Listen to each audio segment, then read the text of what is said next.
My name is Daisy Morgan. I am 28 years old, and I live in California. I stood in the middle of the crowded stadium, wearing my heavy black graduation gown. The air smelled like cheap perfume and nervous sweat. I was about to receive my PhD, but my hands were shaking for a different reason. I had just checked my phone, hoping for a good job or "We are proud of you" from my parents. Instead, I saw a text from my dad. It read, "Don't expect help, you're on your own now." I felt like I had been punched in the stomach. Even today, after all my hard work, he still wanted to make me feel small. He wanted me to feel desperate and dependent. I looked up at the stands. I saw him sitting there with his arms crossed, looking bored. He thought he was teaching me a lesson about money. But then my phone buzzed again. It was a call from Mark, my chief financial officer. I shouldn't have answered right before walking on stage, but I did. "Daisy," he yelled, his voice shaking with adrenaline. "It happened. The market just opened. The IPO hit $6 billion. You are officially a billionaire." I froze. My dad thought he was cutting off a broke student. He didn't know he was looking at the owner of a $6 billion tech empire. And the whole world was about to find out. But before I tell you how everything flipped, like and subscribe, drop a comment. Where are you watching from? My name is Daisy Morgan. I am 28 years old. I learned very early in my life that there are two types of children. There are the children who make their parents smile simply by entering a room. These children are light, easy, and uncomplicated. They like the things they are supposed to like. They play catch. They wear the nice clothes. They laugh at the right times. Then there are children like me. I was not light. I was heavy with questions. I was not easy. I was complicated. And when I entered a room, my parents didn't smile. They sighed. They called me intense. It started when I was 7 years old. We were living in a small, beige house in a suburb of California. It was a normal neighborhood. Everyone had a green lawn. Everyone had a dog. My father worked in insurance, and my mother worked part-time at a bakery. They liked things to be standard. They liked to fit in. One afternoon, my mother bought me a coloring book. It was a simple book with pictures of farm animals. She gave me a box of crayons and set me at the kitchen table. "Just have fun, Daisy," she said. "Make it pretty." She went back to washing dishes. She expected me to color the barn red and the pig pink. She expected me to finish a page in 10 minutes and ask for a snack. But I didn't do that. I looked at the picture of the barn. I noticed that the perspective was wrong.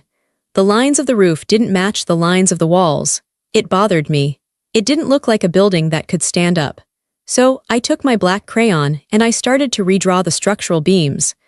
I drew extra lines to show where the support should be. I shaded the ground to show the angle of the sun. I worked for 2 hours. I was sweating. I was biting my tongue in concentration. I wasn't playing, I was fixing the problem. When my mother came back, she looked at the page. She didn't see creativity. She saw a mess of black lines. She saw a child who couldn't follow instructions. "Daisy," she said, her voice full of disappointment. "Why did you ruin it? Why couldn't you just color the pig pink? Why do you have to make everything so complicated?" "The barn was going to fall down, Mom," I explained seriously. "I had to fix the beams." She looked at me like I was an alien. She called my father into the kitchen. "Look at this," she whispered to him. "She's doing it again. She's so intense. It's just a coloring book and she turns it into a construction project." My father looked at me. He had a beer in his hand. He looked tired. "Daisy, relax," he said. "Stop thinking so much. Kids are supposed to have fun. You act like a little old lady." That was the theme of my childhood. Stop thinking, just be normal. As I got older, the gap between us grew wider. In middle school, I became obsessed with mathematics. To me, numbers were a language. They were safer than people. People lied. People said one thing and meant another. But numbers were honest. 2 plus 2 was always 4. It never changed its mind. It never judged you. I spent my allowance on graph paper and calculators. I spent my recess time in the library, reading books about coding and early computer systems. My parents hated it. They wanted a daughter who was popular. They wanted a daughter who was invited to sleepovers. They wanted a cheerleader. I remember the day of my 8th grade talent show. My cousin, Sarah, was staying with us. Sarah was everything my parents wanted. She was bubbly, blonde, and she laughed at all my dad's jokes. For the talent show, Sarah was going to sing a pop song. I was going to demonstrate a robot I had built out of spare parts from the garage. It could move forward and pick up a soda can. Before we left the house, my mom pulled me aside. She fixed my collar, tugging it hard. "Daisy," she said, "Are you sure you want to do this robot thing?" "Yes," I said. "It works, Mom. I programmed the sensor myself." "It's just," she paused, looking for the right words. "It's a little weird, honey. The other girls are dancing or singing. You're going to be up there with a machine. People might laugh. Boys don't like girls who are smarter than them. You don't want to be the brainy girl forever, do you?" "I don't care about boys," I said. "I care about the robot." She sighed. It was that same heavy sigh. "You're so difficult. We just want you to be happy, Daisy, but you make it so hard to relate to you." At the show, Sarah sang her song. She was off-key, but she smiled and waved. The audience clapped loudly. My parents cheered. My dad whistled and gave her a standing ovation. Then it was my turn. I put my robot on the stage. I was nervous. I explained how the sensor worked. I pressed the button. The robot moved. It picked up the can. The audience was quiet. A few people clapped politely. It wasn't exciting to them. It was just nerdy. I looked at my parents in the second row. My dad was checking his watch. My mom was looking at her fingernails. They weren't watching me. They were enduring me.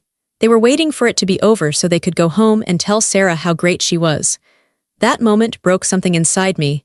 I realized that no matter what I achieved, it wouldn't count. To them, my achievements were just evidence of my strangeness. If I won a math competition, they hid the trophy. If I got an A+ in physics, they asked why I got a B in gym class. By the time I reached high school, I stopped trying to share my life with them. I became a ghost in my own house. I ate dinner quickly and went to my room. I worked on my code until my eyes burned. I knew I had to get out. I knew I had to leave this town where being smart was treated like a disease. I applied to the best universities in the country. I did it secretly. I forged their signatures on the application forms because I knew they wouldn't help me. When the acceptance letter came from the PhD program, a direct track from my undergraduate work, I put it on the kitchen table. It was a full scholarship. It was a golden ticket. "I'm leaving," I told them. "I'm going to get my doctorate in computer science." My father laughed. He didn't mean to be cruel, perhaps, but it felt cruel. "A doctorate? You, Daisy, you can barely remember to take out the trash. You're going to be a professional student. When are you going to get a real job?" "This is my path," I said, keeping my voice steady. "Fine," my dad said. "Go, but don't come crying to us when it gets too hard. We are done raising you. You're on your own out there." I packed my bags the next morning. As I drove away, I looked in the rearview mirror. They weren't standing on the porch to wave goodbye. The front door was closed.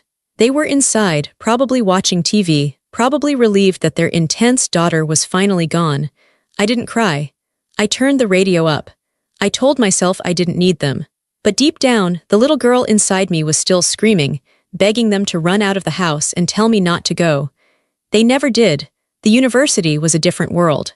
For the first time, I wasn't the weird one. I was surrounded by people who loved data as much as I did. But while I found my intellectual home, I lost my financial safety net. My parents were true to their word. They didn't send a dime. I lived in a tiny studio apartment that smelled like mildew. The carpet was sticky. The heater made a banging noise all night. I didn't have a car. I walked everywhere, even in the rain. I ate instant noodles 5 nights a week. My shoes had holes in the soles, and I put cardboard inside them to keep my socks dry. But I didn't care. I was free. And I was building something. During the day, I was a research assistant. I taught classes to bored freshmen. I graded papers. I smiled at professors and acted like a dutiful student. But at night, the real work happened. I had discovered a flaw in how data was transferred between cloud servers. It was a technical thing, boring to explain, but I knew that if I could fix it, it would save tech companies billions of dollars. I started writing a new code. I called it the Morgan compression. I worked like a woman possessed. My social life was zero. I didn't go to parties. I didn't date. I sat in the dark, typing. My back ached. My eyes watered. But every time I compiled the code and it worked, I felt a rush of power that I had never felt before. Then I met Mark. Mark was an MBA student. He was loud, aggressive, and wore suits to class. He was everything I wasn't. We met in a coffee shop when he spilled his latte on my laptop. He apologized, we started talking, and I showed him what I was working on. He stared at my screen for a long time, then he looked at me. "Daisy," he said, serious. "Do you know what this is?" "It's a compression algorithm," I said. "No," he said. "This is a gold mine. This is the foundation of a billion-dollar company. We need to incorporate now." We became partners. Mark handled the business, the investors, the legal paperwork. I handled the tech. We built the company in secret. We couldn't let the university know because of intellectual property rules. We met in basements. We met in diners at 2 a.m. By my third year of the PhD program, we had secured our first angel investor. He wrote us a check for $500,000. I remember staring at that check. It was more money than my parents had made in their entire lives. My first instinct was to call them. I picked up the phone. I wanted to scream, "Look, I did it, I'm not a failure." But I stopped. I heard my mother's voice in my head. "It's just a gamble, Daisy, you're dreaming. It's not real money." I knew they wouldn't understand. They would tell me to give it back. They would tell me I was going to jail. They would ruin the moment, so I didn't tell them. I kept the secret. But I couldn't stop loving them. That is the curse of a daughter. No matter how much they hurt you, you want to take care of them. I knew things were bad at home. My dad's insurance sales were down. My mom's arthritis was getting worse, and she couldn't work as many hours at the bakery. They were drowning in debt. I decided to help them, but I had to do it in a way that wouldn't bruise their ego. They would never accept money from their student daughter. It would shame them, so I became their invisible savior. I used my share of the investor money. I hired a private accountant to handle it. When their car broke down and they needed a new transmission, a $3,000 repair they couldn't afford, I called the mechanic shop. I paid the bill over the phone. I told the mechanic to tell them, it was a warranty error, the manufacturer covered it. My dad called me that night, sounding triumphant. "Daisy, you won't believe my luck. I talked that mechanic into fixing the car for free. I really gave him a piece of my mind. That's how you handle business." "That's great, Dad," I said, sitting in my cold apartment, smiling sadly. "You're really good at that." When their mortgage was 3 months behind and the bank threatened foreclosure, I stepped in. I bought the debt through a shell company and marked it as current. When my mom needed dental surgery, I paid the clinic anonymously. They thought it was a clerical error in their favor. Over 3 years, I funneled nearly $200,000 into their lives. I saved their credit score. I saved their house. I saved their dignity. And they never knew. In fact, they continued to treat me like the poor one. "We're worried about you, Daisy," my mom would say on the phone. "When are you going to finish this school nonsense? You're almost 30, you have no savings, you have no house. Look at your cousin Sarah, she just bought a beautiful condo. She's an assistant manager at the retail store now." "I'm doing okay, Mom," I would say. "I have everything I need." "You have nothing," she would snap. "You're scraping by. It's embarrassing to tell people my daughter is still a student. Everyone asks what you do and I have to say she's studying. It sounds lazy." It hurt. It hurt so much physically. I wanted to yell, "I own the mortgage on your house. I paid for the teeth in your mouth. I am the CEO of a tech startup." But I swallowed the words. I told myself I was waiting for the big reveal. I was waiting for the IPO. When the company went public, everything would be undeniable. They would see my face on the news. They would see the stock price. And then, finally, they would have to respect me. I held on to that hope like a lifeline. I worked harder. I slept less. We prepared for the IPO. It was scheduled for the same day as my graduation. It was going to be the perfect day. The day I got my title doctor, and the day I got my title billionaire. I didn't know that my parents had one last insult waiting for me. I didn't know that before the triumph, there would be a final, crushing betrayal. The morning of graduation day broke with a fierce, blinding sun. I woke up at 5 a.m. I couldn't sleep. My stomach was twisting in knots. Today was the day. I stood in front of the cracked mirror in my bathroom. I looked at myself. I looked tired. My skin was pale. My eyes were red from lack of sleep. I didn't look like a billionaire. I didn't look like a powerful CEO. I looked like Daisy, the girl who tried too hard. I put on a simple white dress. I didn't have money for fancy clothes. All my cash was tied up in the company equity. I put on the heavy black doctoral gown. I adjusted the velvet hood. "Dr. Daisy Morgan," I said it out loud. It sounded good. I drove my beat-up Honda to the stadium. The steering wheel shook in my hands. I parked far away to save money on the premium spots, a habit I couldn't break. I walked a mile to the entrance, sweating under the gown. I saw my parents' car waiting near the gate. My heart did that familiar jump, a mix of hope and fear. I walked up to them. My dad was wearing his gray suit, the one he wore to funerals. It was tight around the middle. My mom was wearing a floral dress that looked faded. They looked small, they looked older. Hi Mom, hi Dad, I said, trying to sound cheerful. My dad looked at his watch. You're late, he said. We've been standing here for 10 minutes. I'm sorry, I said. Traffic was bad. My mom reached out and brushed lint off my gown. She frowned. You didn't iron this. It looks like you slept in it. Daisy, why can't you ever look polished? Sarah is coming today and she looks like a movie star. Sarah is coming, I asked.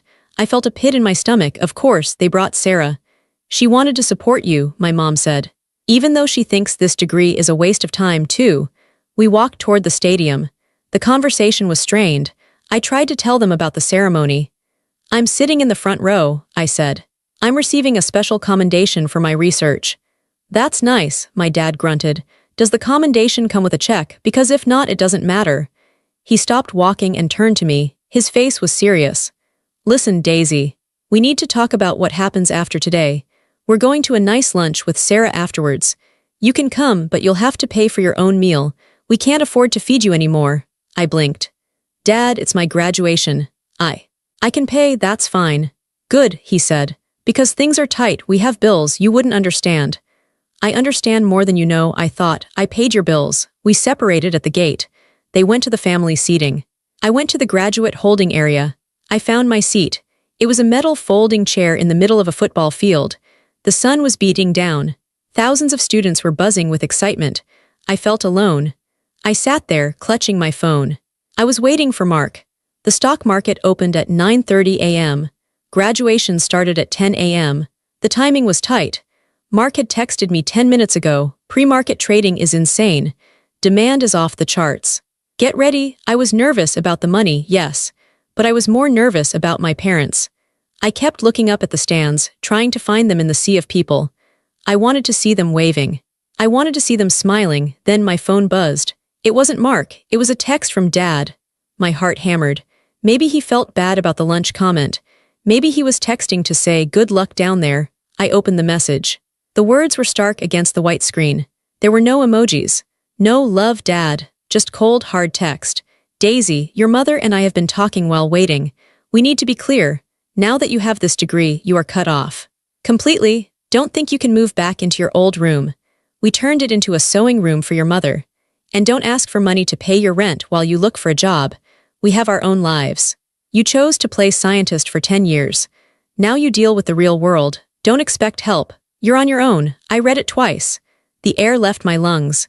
It wasn't just the refusal of money. I didn't need their money. It was the timing. It was the malice. They sent this text minutes before I walked on stage. They wanted to destabilize me. They wanted to make sure I felt insecure. They wanted to remind me that I was a burden to them. I looked up at the blurred crowd. I felt tears hot and stinging in my eyes. You're on your own. The phrase echoed in my head. They had no idea. They had absolutely no idea that they were cutting off the very person who had been keeping them afloat. They thought they were kicking a beggar to the curb. I felt a wave of nausea. I felt stupid. All those years of secret payments, all those years of hoping, and this was the result, a text message. I almost dropped the phone. I wanted to leave. I wanted to run away and hide. But then the phone buzzed again, and again, and again.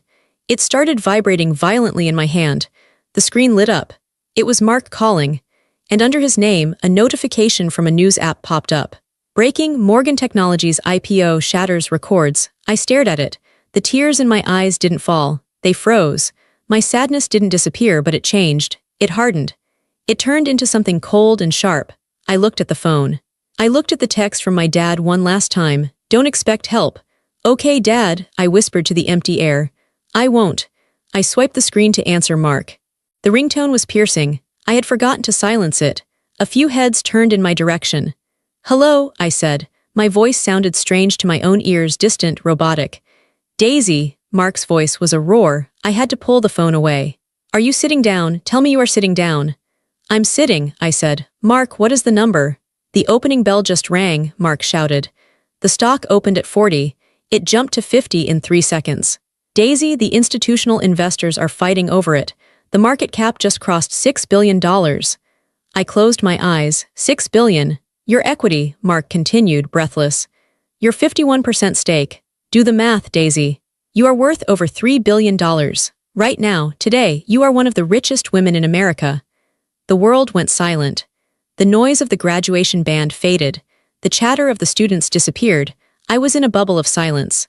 3 billion, it wasn't just money, it was freedom, it was power. It was a fortress that no one could ever knock down again. The press is going crazy, Mark said. They know you're at the graduation. CNN is live, they are sending crews. Daisy, you need to be ready, your life just changed. I'm ready, I said. I hung up. I sat there, and for the first time in my life I didn't feel small. I felt heavy. I felt like a planet. Around me the whisper began. It started with the student to my left. He was looking at his phone, mouth open. He looked at me, then back at his phone. Holy, he whispered. He nudged the girl next to him. Look at this, is that her? Is that Daisy Morgan? The girl looked. She gasped. That's her, that's the girl in the white dress. The ripple spread. Phones were lifted. People were pointing. The buzz grew louder than the commencement speaker on the stage. Then I saw the movement in the aisle. My parents were coming down. They looked angry. My dad was red-faced, marching past the security guard. He clearly thought I was causing a scene by being on my phone. He thought I was embarrassing the family again. He reached the velvet rope. Daisy, he yelled. His voice was sharp, cutting through the murmurs near us. Put that phone away, have you no respect? He was performing. He wanted everyone to see him parenting the unruly daughter. I sent you a text, he shouted. Did you read it? You need to grow up. Stop playing games on your phone and pay attention. The student next to me stood up. He was a tall guy with glasses. He looked at my dad. Sir, the student said, you might want to shut up. My dad stopped, stunned. Excuse me, who are you? She's not playing games, the student said, holding up his phone screen. She just made $3 billion. My dad blinked. He looked at the student, then at me. What kind of joke is this? It's not a joke, Dad, I said. I stood up. I walked toward the rope. I didn't look down. I looked him right in the eyes. It's real, I said. Before he could answer, the chaos arrived. A news crew, local affiliates who had been nearby, sprinted onto the field. They ignored the security. They ignored the university president. They ran straight for the girl in the wrinkled gown. A camera was shoved in my face. A microphone was thrust forward. Daisy Morgan, Daisy, the reporter was breathless. Can we get a comment? Morgan Tech is officially the highest valued tech IPO of the year. How does it feel to be the youngest female billionaire in the state? The flash of the camera blinded me for a second. My mother let out a small, strangled sound. She grabbed my father's arm to steady herself. Billionaire, she whispered. Daisy. My father looked like he had been slapped. His mouth hung open. He looked at the reporter, then at me. He looked at my wrinkled gown. He looked at his own cheap suit. The realization hit him. I saw it happen. I saw the gears turn in his head. The lesson he tried to teach me with that text message. The $200,000 I had secretly given them. The way they had mocked me for years. It all crashed down on him. Daisy, he stammered. His voice was weak. We didn't know. You didn't ask, I said simply. The reporter pushed the microphone closer. Miss Morgan, your parents are here. They must be so proud. Did they help you build this empire? The camera panned to my dad. He straightened up immediately. He put on a fake smile, the same smile he used for clients. He was ready to take credit. He was ready to say, yes, we supported her all along. I looked at him. I saw the hope in his eyes. He wanted me to save him. He wanted me to lie for him. I leaned into the microphone. The stadium was dead silent. Everyone was waiting. No, I said clearly. My voice echoed over the loudspeakers. They didn't help. I built this alone. In fact, my father just texted me 10 minutes ago to tell me I was on my own. The camera zoomed in on my father's face. His fake smile crumbled. He looked naked in front of the world. He looked small. And he was right, I said, turning back to the camera. I am on my own, and I've never been stronger. I turned my back on them. I walked back to my seat. And as I sat down, the applause started. Not from my parents, but from the thousands of strangers who saw the truth. It started slow, then it became a roar. I took a deep breath. The air smelled sweet. I was finally free. The moments after I spoke into the microphone were a blur of noise and flashing lights. But for me, the world had narrowed down to the 3 feet of space between me and my parents. The crowd behind me was cheering. It was a surreal sound. Thousands of strangers clapping for my success, while the 2 people who gave me life stood there looking like they were attending a funeral. My father's face had gone from red to a sickly shade of gray. My mother was gripping her handbag so tightly her knuckles were white. Security guards, Big men in yellow jackets were starting to push back the press. They were creating a circle around us. It was a bubble of protection, but inside that bubble the air was toxic. "Daisy," my father said again. His voice wasn't booming anymore. It was thin. It sounded like paper tearing. "What? What did you just say?" He wasn't asking about the money. He was asking about what I told the reporter. He was asking about the truth I had just spilled on national television. "I told them the truth, Dad," I said. I stood straight. My gown was heavy, but I didn't feel the weight anymore. "You told me I was on my own, I just confirmed it." "But," he looked around at the students staring at us. He lowered his voice to a hiss. "You humiliated us. In front of everyone.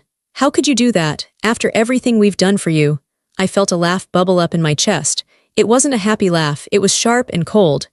"Everything you've done for me," I repeated. "Dad, 10 minutes ago you sent me a text message cutting me off. You told me not to expect help. You told me I was going to be poor because I chose to be a scientist. Do you remember that?" That was just a lesson," he stammered. He wiped sweat from his upper lip. "I was trying to motivate you. I was trying to make you tough. The world is hard, Daisy. I wanted you to be ready." "I am ready," I said.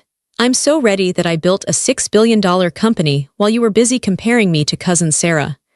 My mother stepped forward.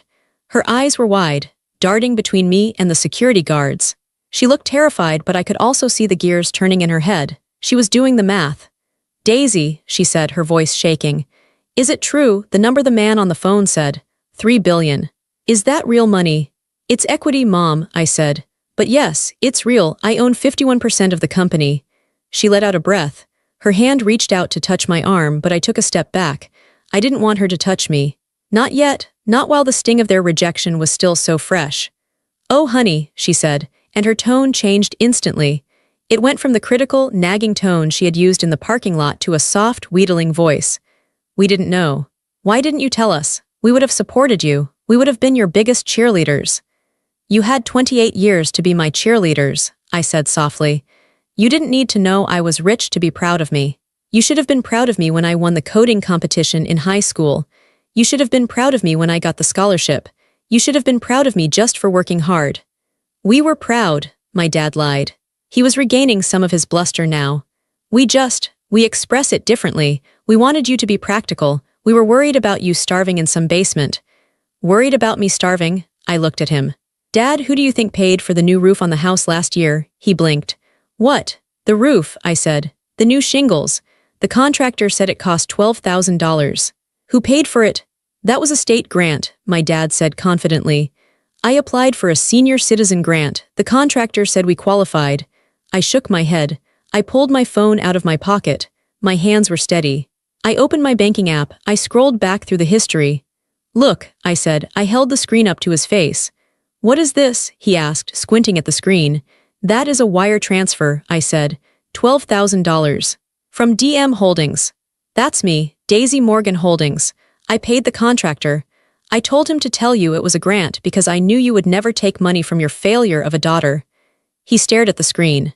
His mouth opened, but no sound came out. "And the car," I continued. I scrolled to another transaction. "The transmission repair, $3,000. You told everyone you talked the mechanic into doing it for free because you're such a good negotiator." "You didn't, I paid him over the phone." My mother gasped. She put her hand over her mouth. "The dental surgery," she whispered, "when I got my implants." $8,000, I said. "Paid by me." I told the clinic to mark it as a clerical error. "And the credit card debt," I said, looking at my father. "The $20,000 that magically disappeared from your balance 2 years ago. You thought the bank made a mistake and forgot to collect. They didn't. I bought the debt and forgave it." I listed them all. Every secret payment. Every time I had saved them from ruin while eating instant noodles in my cold apartment. Every time I had acted like their guardian angel while they treated me like a disappointment. "I have spent nearly $200,000 keeping you two afloat," I said. My voice was calm, but the words hit them like stones. "I did it because I loved you. I did it because I wanted you to be safe. And while I was doing that, you were telling cousin Sarah how much better she was than me because she was an assistant manager at a retail store." My father looked like he was going to be sick. The narrative he had built for his whole life, that he was the provider, the strong one, the one who had to teach me about the real world, was crumbling. He wasn't the provider. He wasn't the strong one. I was. He looked at the phone screen, then at my face. He saw the tired lines under my eyes. He saw the determination in my jaw. For the first time, he didn't see a child. He saw a stranger. A powerful, terrifying stranger who happened to be his daughter. You, he whispered, you did all that? Yes, I said. And I never asked for a thank you. I never asked for credit. All I wanted was for you to be nice to me, just nice. And you couldn't even do that. You couldn't even wait until the ceremony was over to text me that I was a burden. The crowd around us had gone silent. The students near the rope were listening. They had heard about the payments. I saw a girl wiping tears from her eyes. My mother was crying now. Silent, shocked tears. She looked at her shoes. We thought you were broke, she sobbed. We thought you were wasting your life. I was building a life, I corrected her. You just didn't bother to look at it. The security guard stepped closer. Miss Morgan, he said respectfully, the press is getting aggressive. We need to move you to a secure location. We have a tent set up for VIPs. Your family can come. I looked at my parents. They looked broken. Part of me wanted to leave them there in the crowd. Part of me wanted to walk away and never look back, but I wasn't them. I wasn't cruel. Come on, I said to them. Follow me. I turned and walked toward the VIP tent. My head was high. My parents followed behind me, heads bowed, like two people marching to a sentencing. The walk to the VIP tent was a gauntlet. The news had spread fast. It wasn't just the local news anymore. The big networks had helicopters circling overhead. The sound of the chopper blades chopping the air made everything feel like an action movie. I walked in the middle of a diamond formation of security guards. My parents stumbled along behind me. They were not used to this. They were used to the quiet suburbs. They were terrified of the noise, the shouting, the aggression of the paparazzi. Daisy, over here, just one photo. Miss Morgan, is it true you're self-made? Mr. Morgan, how does it feel to be the father of a billionaire? A reporter with a frantic look in his eyes broke through the line. He shoved a microphone right into my father's face.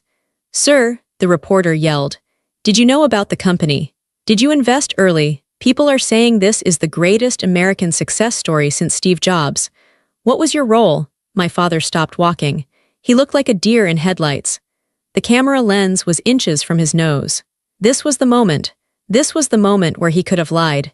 He could have said, yes, we always knew she was special. We nurtured her genius. It's what most parents would do. It's what he wanted to do. I could see the instinct in his eyes. He wanted to save face. But then he looked at me. I was standing a few feet ahead watching him. I wasn't smiling. I was just watching. He knew that if he lied, I would correct him. He knew I had the receipts. He knew I had the power now. He slumped. His shoulders collapsed. He looked into the camera, and for the first time in his life, his ego completely vanished. He croaked. He cleared his throat. I didn't do anything. I didn't know. You didn't know, the reporter pressed. But surely you recognized her talent. She's a genius coder. Did you buy her first computer? My father flinched. I remembered my first computer. I had bought it myself with money I earned mowing lawns and cleaning gutters when I was 14. My dad had complained that the computer used too much electricity. No, my father whispered. I told her to play outside. What about tuition? The reporter asked. Did you fund her research? No, my father said. He looked down at the grass. She got a scholarship, we didn't pay for school. The reporter looked confused. So she did this entirely without family support, while you were, where? We were at home, my father said. His voice was so quiet the reporter had to lean in. We were at home waiting for her to get a real job. The reporter pulled the microphone back. He looked at the camera with a stunned expression. There you have it, folks. A truly self-made story. Daisy Morgan, built from nothing, with zero support from the family standing right here. My mother let out a sob. She covered her face with her hands. The cameras captured it all. They captured the shame. They captured the regret. It was a public humbling. It was the kind of exposure my parents feared more than anything. They cared so much about what the neighbors thought. They cared so much about appearance. And now the whole world was seeing them as the neglectful, short-sighted parents they were. I didn't feel triumphant. I didn't feel happy to see them in pain. I felt a deep, heavy sadness. It didn't have to be this way. This moment could have been a celebration. We could have been hugging. They could have been laughing, saying, we knew it, we knew she could do it. But they had chosen their path. They had chosen to dismiss me every single day for 20 years. And now they had to walk that path while the whole world watched. "Let's go," I said to the guards. "Get them out of here." We pushed through the last of the crowd and entered the VIP tent. The flap closed behind us, cutting off the noise of the helicopters and the shouting. The silence in the tent was sudden and ringing. It smelled like canvas and cut grass. There was a table with water bottles and a few chairs. I walked to a chair and sat down. My legs were shaking. The adrenaline was wearing off, leaving me feeling hollow. My parents stood near the entrance. They didn't sit. They looked like naughty children waiting for the principal. My mother was wiping her eyes with a tissue she found in her purse. My father was staring at the floor, his hands clasping and unclasping. We stayed like that for a long time. Just the sound of my mother's sniffles and the distant hum of the crowd outside. I opened a bottle of water and took a drink. My throat was dry. "Sit down," I said. They sat. They sat on the edge of the chairs, stiff and uncomfortable. "So," I said. I looked at them. "Now you know." "Daisy," my mom started. Her voice was trembling. We are just in shock. It's too much to take in." "I know," I said. "It's a lot." "Why didn't you tell us?" she asked again.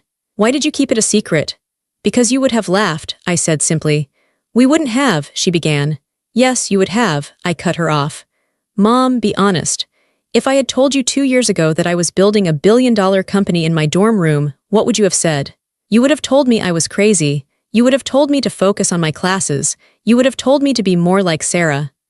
She opened her mouth to argue, but then she closed it. She knew I was right. She looked down at her hands. "And," I added, "if I had told you about the money, if I had told you I had access to investor funds, you would have asked for it." My father looked up sharply. "We never asked you for money." "You didn't have to," I said. "I gave it to you anyway. But if you knew I had it, if you knew there was a pot of gold, you would have guilted me. You would have told me I owed it to the family. You would have made me feel like a bad daughter if I didn't buy you a new house immediately." My father rubbed his face with his hands. He looked old. The arrogance was gone. "Is that what you think of us, that we are just leeches?" "I think you are people who were scared," I said. "And because you were scared of being poor, you tried to make me scared too." "But I wasn't scared, Dad. I was busy." He looked at me for a long time. I saw his eyes fill with tears. I had never seen my father cry. Not once. Not when his parents died. Not when he lost his job 10 years ago. He was a stone, but the stone was cracking. The tent felt small. The air was thick with things unsaid. My father took a deep, shuddering breath. He leaned forward, resting his elbows on his knees. He looked at his hands, hands that had worked hard, yes, but hands that had never held mine when I needed it. "I was jealous," he said. The words were so quiet I almost didn't hear them. "What?" I asked. "I was jealous," he said louder. He looked up at me. His eyes were red. "Daisy, I was a C student. I barely graduated high school. I worked in insurance because it was safe. I never took a risk in my life." He paused, struggling to get the words out. "When you were little, when you were drawing those complex things, when you were fixing the computer, it scared me. You were so smart. You were smarter than me by the time you were 10. And it made me feel stupid." I stared at him. I had always thought he dismissed me because he thought I was weird. I never thought he was intimidated. "I wanted you to be normal," he continued, tears spilling onto his cheeks, "because I understood normal. I could be a father to a normal girl. I could teach her how to throw a ball. I could help her with her homework. But you didn't need my help. You were flying, and I was stuck on the ground, so I tried to pull you down." He covered his face with his hands and sobbed. It was a guttural, ugly sound. "I tried to pull you down so I wouldn't feel so small. And I convinced myself I was doing it for your own good. I told myself I was teaching you humility, but I was just breaking you." My mother reached out and touched his shoulder. She was crying too. She looked at me. "And she whispered, I just wanted to fit in with the other mothers. They all talked about dance class and prom dresses. I didn't know how to talk about robots. I didn't know how to brag about a daughter who sat in the dark writing code. I felt left out, so I pushed you to be like Sarah. I wanted the easy daughter. I wanted the daughter who made me look good to the neighbors." She shook her head. "We were so selfish. We were so incredibly selfish." I sat there, frozen. I had waited my whole life for an apology. I had rehearsed this conversation in my head 1,000 times. In my imagination, I would scream at them. I would throw a table. I would make them beg. But now that it was happening, I didn't feel angry. I felt a strange sense of relief. The monster wasn't a monster. The monster was just 2 insecure people who didn't know how to raise a child who was different. "You hurt me," I said. My voice was steady. You hurt me more than anyone else in the world. You made me feel like I was unlovable. I know, my dad sobbed. I know, and I can't fix it. I can't take back the last 20 years. I can't take back that text I sent this morning. God, that text. I will regret that for the rest of my life. You should, I said. It was cruel. I'm sorry, he said. He looked at me, his face wet with tears.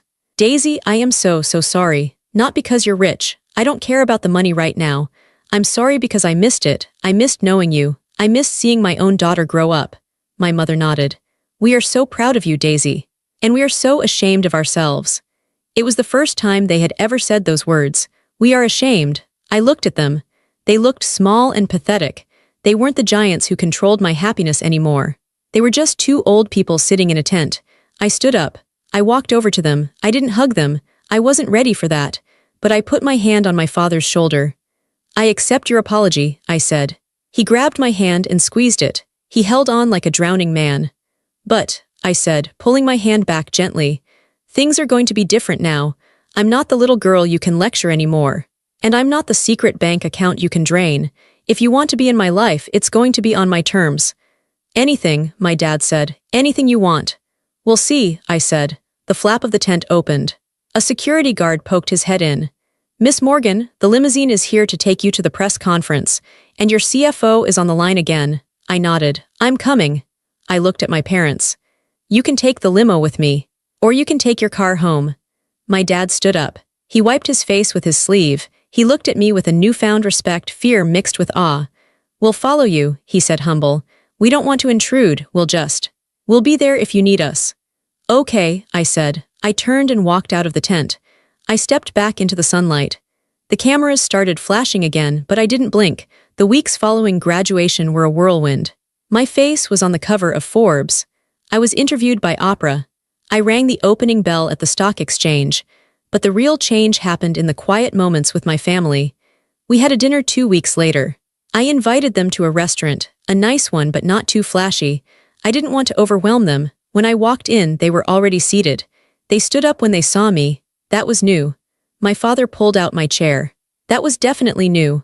Hi, Daisy, my mom said. She looked nervous. She was wearing a new dress, one that I knew she bought with her own money because she was terrified of asking me for anything.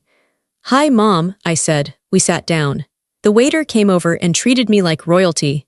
He knew who I was. My parents watched this interaction with wide eyes. When the waiter left, I put my hands on the table.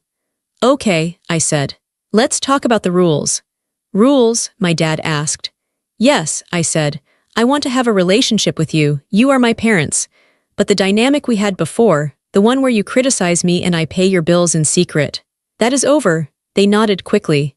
Of course, my dad said. First, I said, no more comparisons. I never want to hear the name Cousin Sarah again unless she is actually in the room. I don't care about her job. I don't care about her condo. If you compare me to her or anyone else, I will leave the dinner. Immediately. Understood, my mom said softly. We won't mention her. Second, I continued.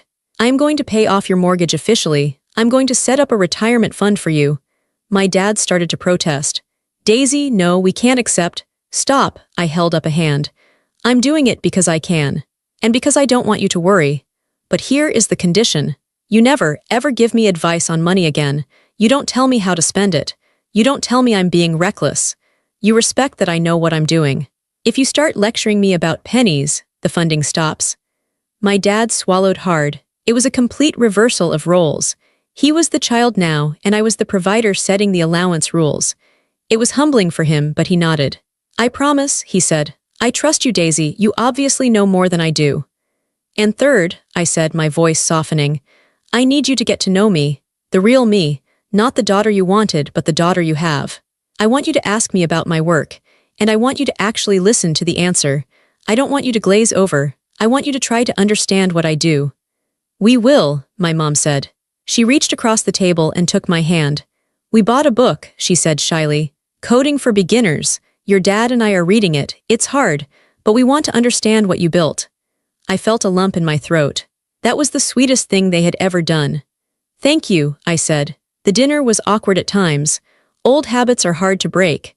My dad almost made a comment about my choice of appetizer being too fancy, but he caught himself. He stopped, took a breath, and said, It looks delicious. I saw them trying. That was all I asked for. I realized that night that they would never fully understand my world. They would never be comfortable with the billions. They would always be small-town people who liked coupon cutting and simple things. And that was okay. I didn't need them to be like me. I just needed them to respect me. I had spent my whole life shrinking to fit into their box. I had tried to make myself smaller so I wouldn't intimidate them, but I had finally burst out of the box. I was huge now. I took up space. And surprisingly, they were learning to make room for me. My dad asked me about the stock market later that night. He didn't lecture. He asked, "Daisy, why does the price fluctuate like that?" I explained it to him. He listened. He nodded. He looked at me with a mixture of confusion and pride. "You're a smart kid, Daisy," he said. "I know, Dad," I smiled. I always was. 6 months later, I was standing in my new office. It was on the top floor of a skyscraper in San Francisco. The walls were glass. I could see the ocean. I could see the bridges. I was holding a framed photo. It was a picture from my graduation. In the photo, I was looking at the camera, chin up, defiant. My parents were in the background, looking shocked. I kept it on my desk as a reminder. A reminder that family is complicated. A reminder that people can love you and still hurt you deeply. A reminder that sometimes, the people who are supposed to support you are the ones holding you back. I put the photo down and walked to the window. I looked at my reflection in the glass. I saw a woman who was tired but happy. I saw a woman who wore what she wanted, said what she wanted, and built what she wanted. I thought about all the people out there who are like I was. Maybe you are the weird kid in your family. Maybe you are the artist in a family of accountants. Maybe you are the quiet one in a family of loudmouths. Maybe your parents make you feel small. Maybe they compare you to your cousin or your brother or the neighbor's kid. Maybe they tell you that your dreams are stupid. Maybe they tell you to be realistic. Maybe they cut you off. I want to speak directly to you. It hurts. I know it hurts. You want their approval more than anything. You want them to look at you and say, "Good job." You might spend years working yourself to the bone just to get that one nod of validation. But here is the truth I learned. You cannot force them to see you. You can shout, you can cry, you can win awards, you can make billions of dollars. And sometimes they still won't see you. My parents finally saw me, but only because I forced them to look. Only because the rest of the world screamed it at them. And even now, their understanding is imperfect. So don't wait for them. Don't wait for their permission to be great. Don't wait for their applause to follow your passion. If I had listened to my father, I would be working a job I hated, living in a town I outgrew, trying to be a person I am not. I would have been normal. And I would have been miserable. Instead, I chose to be intense. I chose to be difficult. I chose to be myself. It cost me years of loneliness. It cost me a lot of tears. But standing here, looking at the empire I built with my own 2 hands, I can tell you one thing for sure. The view is worth it. If your family underestimates you, let them. Let them doubt. Let them gossip. Let them send their cruel texts. You just keep working. You just keep building. You just keep coding or painting or writing or whatever it is that sets your soul on fire. Because one day, the results will speak so loudly that no one can interrupt them. One day, you will stand on your own stage. And you won't need them to clap for you, because you will know, deep in your bones, that you are enough. I am Daisy Morgan. I am a scientist. I am a billionaire. And I am finally, truly free. I turned away from the window, walked back to my desk, and went back to work.